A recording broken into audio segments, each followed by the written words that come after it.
జగిత్యాల జిల్లా కొడిమ్యాల మండలం పర్యావరణ దినోత్సవ సందర్భంగా పూడూరులో ఇళ్లలోని త్రాగునీటిని పరిశీలించిన డిఎంహెచ్ఓ శ్రీనివాస్. అనంతరం డిఎంహెచ్ఓ శ్రీనివాస్ మాట్లాడుతూ వర్షాకాలం సీజన్ కావున నీటిని పరిశుభ్రంగా ఉంచుకోవాలని, మురుగునీటిని ఎప్పటికప్పుడు తీసేయాలని సూచించారు. నిల్వ ఉన్న నీటిలో దోమలు గుడ్లు పెట్టి మలేరియా, డెంగ్యూ వంటి రోగాలకు కారణమవుతాయి కనుక నీటిని నిల్వ లేకుండా చూసుకోవాలని కోరారు.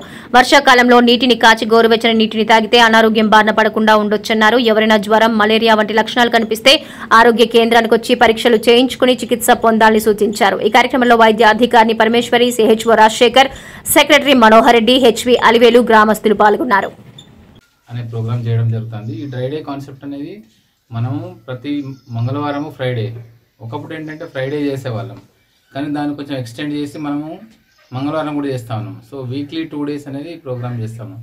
దీని యొక్క ముఖ్య ఉద్దేశం ఏంటంటే శానిటేషన్ పెంపొందించాలి, మన ఇంట్లో బయట అన్నిట్లో కూడా శానిటేషన్ పెంపొందించాలనే ఉద్దేశంతో డ్రై డే కాన్సెప్ట్ అనేది మన ప్రభుత్వం తీసుకొచ్చింది. దాంట్లో భాగంగానే అన్ని డిపార్ట్మెంట్ కోఆర్డినేషన్తో, అర్బన్లో అయితే మున్సిపల్ అడ్మినిస్ట్రేషన్ వాళ్ళతో కూడా కలిసి, రూరల్లో పంచాయతీ డిపార్ట్మెంట్స్, ఐసిడిఎస్ అందరితో కలిసి ప్రోగ్రామ్ చేస్తాను.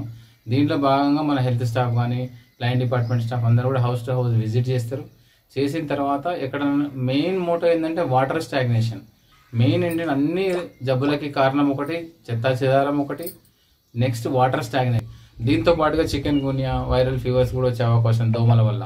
సో మేము రిక్వెస్ట్ చేసేది ఏంటంటే ప్రజలకి ఈ శానిటేషన్ అనేది ఇంటిలోంచే స్టార్ట్ కావాలి, తర్వాత బయట అన్ని డిపార్ట్మెంట్ వాళ్ళ పని వాళ్ళు చేస్తారు. మీరు కూడా ఏంటంటే ఇంటిలోంచి ఫోకస్ పెట్టి ఇంట్లో వాటర్ స్టాగ్నేషన్ లేకుండా, చెత్త చెదారం లేకుండా,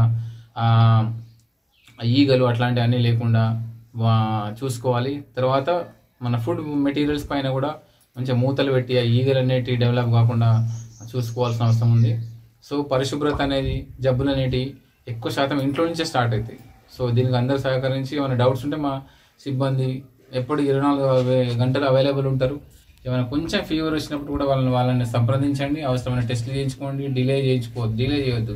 ఎందుకంటే మనం డిలే చేసిన కొద్ది ప్లేట్లెట్స్ తగ్గిపోవడం కానీ, తర్వాత ప్లాస్మా లీకేజ్ అనేది ఒక యాక్టివిటీ వల్ల మనకు ఊపిరితిత్తులో కానీ, కడుపులో కానీ, గుండె చుట్టూ కానీ నీరు వచ్చి మనం ప్రాణ ప్రమాదం వచ్చే అవకాశం ఉంది. కాబట్టి జాగ్రత్తగా ఉండాలి. ఫీవర్ కేసు వచ్చినప్పుడు వెంటనే దగ్గరలోని ఆరోగ్య కేంద్రాన్ని సంప్రదించాలి, టెస్ట్ చేయించుకోవాలి, డిలే చేయొద్దు. డెంగ్యూ సంబంధించిన ఒక డేంజరస్ ఏంటంటే అన్ని జబ్బులకి ఫీవర్ ఉన్నప్పుడు ప్రాబ్లం అవుతుంది. డెంగ్యూ మాత్రం ఫీవర్ తగ్గిన తర్వాత సెకండ్ వీక్లో ప్రాబ్లం అయ్యే అవకాశం ఉంది. ప్లేట్లెట్స్ తగ్గడము, తర్వాత ఈ ప్లాస్మా లీకేజ్, దానికి సంబంధించిన కాంప్లికేషన్స్ కానీ, షాక్లకు వెళ్ళడం కానీ, బ్లీడింగ్ కానీ, ఇవన్నీ కూడా 2వ వారంలో అవుతాయి. సో అలర్ట్ ఉండాలి. మనం ఫీవర్ తగ్గిందని కానీ మనం అలసత్వం ఉండకూడదు.